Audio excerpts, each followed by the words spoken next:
I did some research, some market research, looking into other 8x10 metal field cameras. Field cameras, not monorail cameras, field cameras. There aren't any.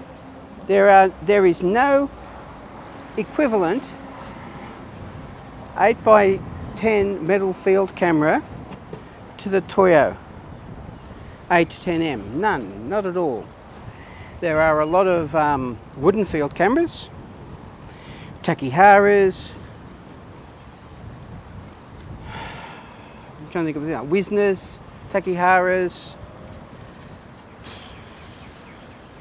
the name, the one made in Chicago, whatever it is, the American one, all of those, they're all wooden field cameras. There's no, Chamonix, I'm making them new. There is no metal field camera being made on the market, and has only ever been one like this. It is a remarkable beast of a camera. What do they mean by a field camera? Field cameras usually implies something that folds up into a self-contained protective box, which this more or less is. If you've seen the Toyo Field 45A camera, that's a beautifully engineered and made piece of equipment. This is equally similar. It's got lots and lots and lots of things. I'm going to talk about its features and its operation today. The first thing you'll need to know about the Toyo Field camera is there's this lock on the front. This is important. This holds the camera closed in a rigid state. If that wasn't there, the top and the bottom would press together and you would damage the hinge here. And that sometimes happens. So you've got to check your cameras there, these hinges here. Like all things Toyo, it's beautifully made. This unscrews here. You'll see a lot of people using these cameras, and I did when I first had it, saying, what's this thing that sticks out the front here? Well, that slides in there, and then the same screw that screws in there, so it doesn't rattle around and it won't get lost and broken. Okay. Now, it's got fixed zero position stops there. Yes. So that's fixed. Okay. You normally lock those down. You can tilt the camera back by pressing these levers in here, and it will go back 15 degrees. But usually you want to use the camera like this. To open the camera, you raise the front standard, draw it out, and you are good to go. Okay, I've put some markings on the rail here to tell me where to position this for the lenses. This is the 180mm position, so that's a 180mm lens, 210, 250 and 300. For lenses longer than that, you take it to the front. Let me lock the front standard. Okay, there's so much to tell you about. Okay, let's talk about the front standard while we're here. The front standard locks, let me set it to 300. The front standard locks with this central knob here. Loosen that and you get shift. What's that? About 40mm of shift either side. And you have swing. Now, one of the party tricks of the M2 version of this camera is that you can swing the standard. You can reverse the standard to get extra extension. We may talk about that later. We're not going to talk about that now. If you have an M1 version, don't worry, you don't need it. You'll never use it. you'll never use it. Okay, 300. So front standard has rise and fall. Oh, here there's a red line that shows you when you have zeroed your rise and fall. So there's a 0 mark for everything.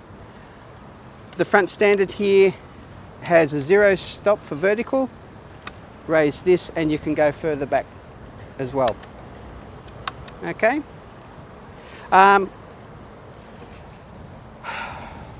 You'll only ever be using the camera with some sort of front tilt, and if you've seen my other videos, I'm only ever using front tilt unless I'm using my ultra wide 120, and then I've got everything tilted back, but that's kind of a special case. Now, bellows extension. I'm not quite sure what the minimum is, but that's, you could in theory get probably a 90mm lens in there. They do make recessed lens boards, so you could probably put a 65mm lens in there. That wouldn't cover 8x10, but you can get 4x5 reducing backs for this. This is a Toyo board. A Toyo board's 114 by 114. This is a Toyo to Linhof adapter. I have all of my lenses on Linhof boards, so that saves a lot of space in my bag. Now, as far as bellows extension goes, they talk about triple extension cameras. So what they mean is, starting with the minimum extension, I have one extension here. I've then got a second extension rail on the top,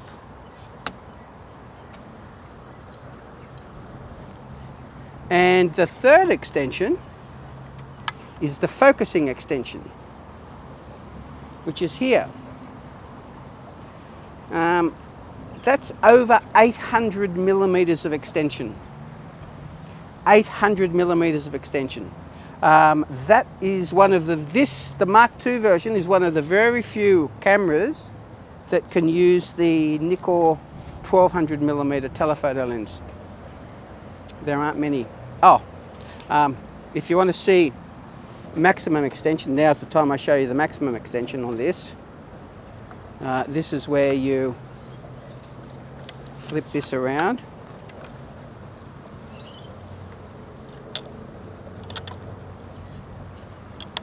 Put this here. Put this here.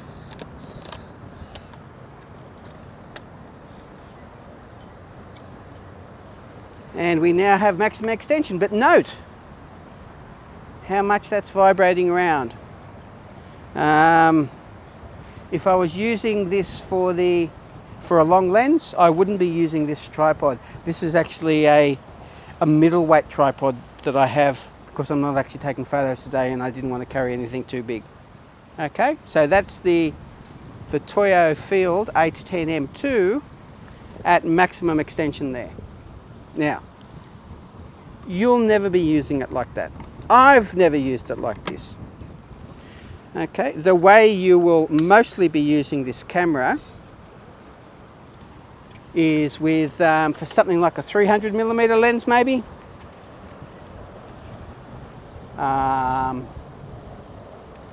If you're into large format, you may well have a 400 or a 600. There's enough bellows for a Plasmat or a Tessar 600 to focus reasonably close as well. So this is the bellows that I need for a 300mm lens, just there. Makes the camera look quite small in comparison, doesn't it? Okay, let's have a look at the rear of the camera.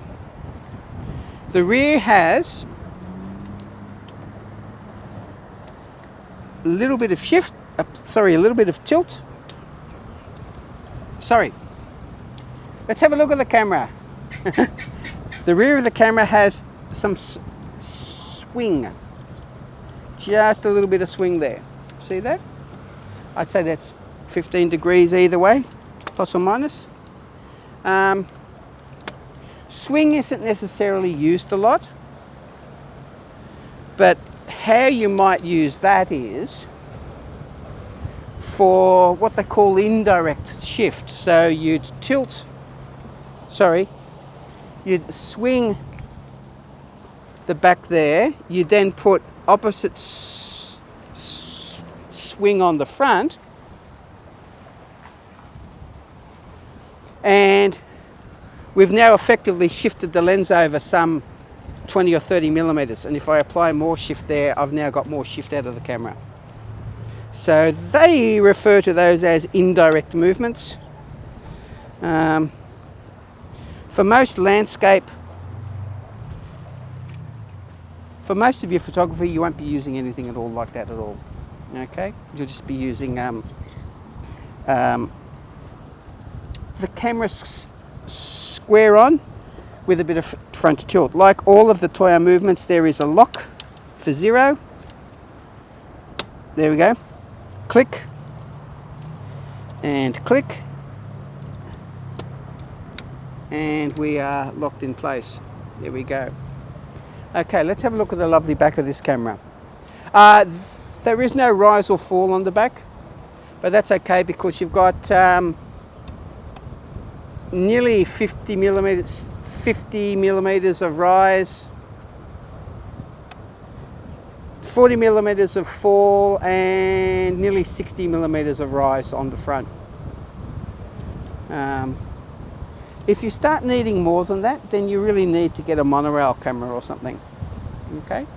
Now, the back of the camera doesn't rotate like a 4x5.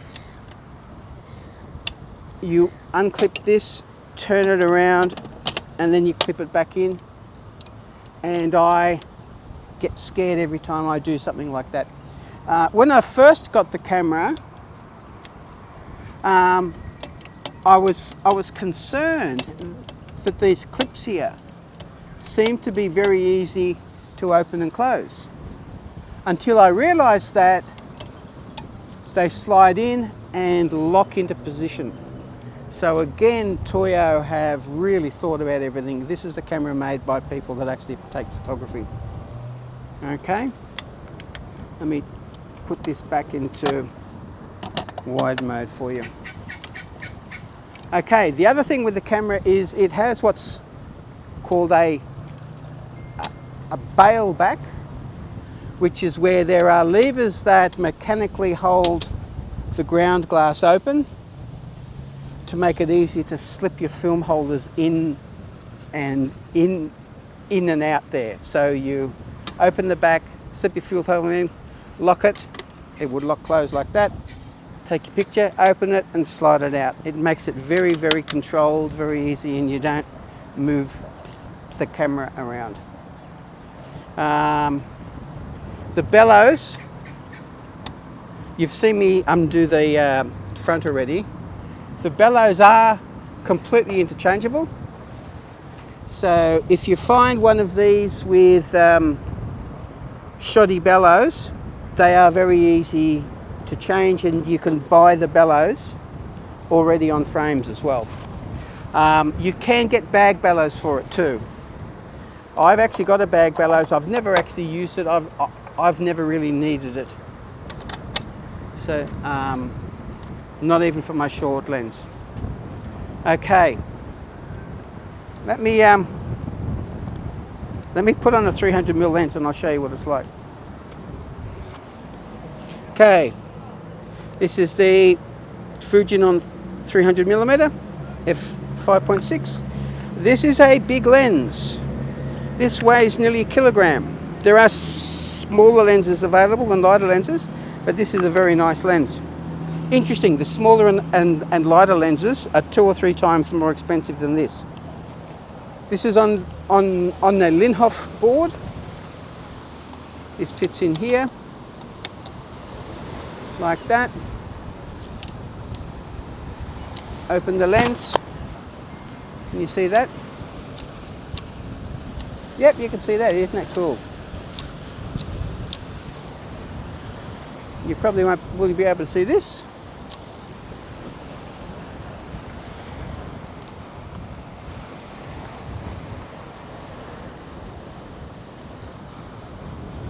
There we go, that's in focus there. Gee, that is a bit wobbly, isn't it?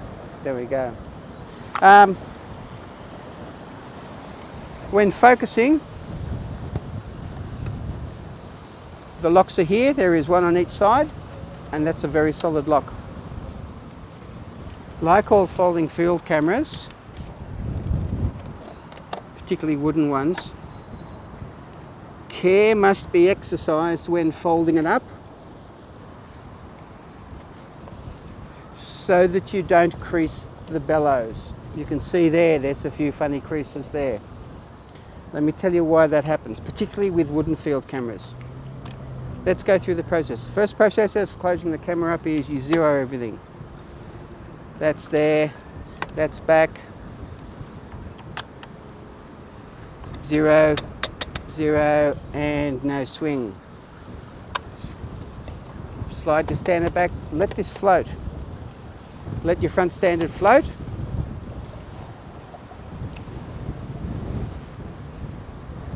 Fold it down.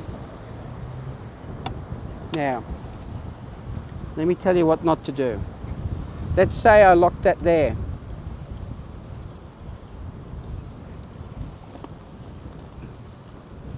If I force that close, and I probably could, I'm going to permanently crease my bellows. So, what you must do is fold it down,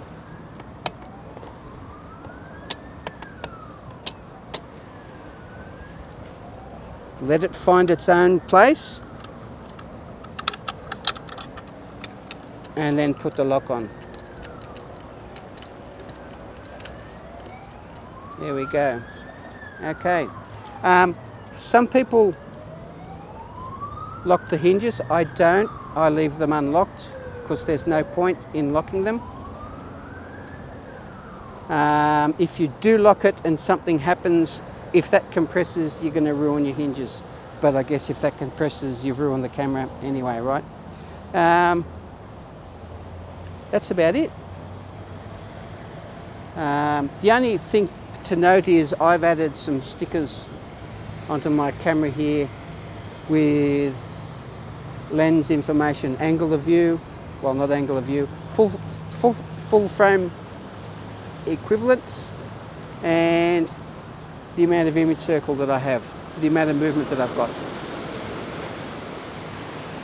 I also have a reciprocity table there for Shanghai GP3, which is the film that I most frequently use in 8x10. I'm in a busy part of the world, aren't I? Okay, after that, the other tricky part of the day is lifting this off and picking it up without dropping it. It's 6.9 kilograms, nearly 7 kilograms, which is 15 pounds. If it doesn't kill you, it makes you strong. Thank you very much.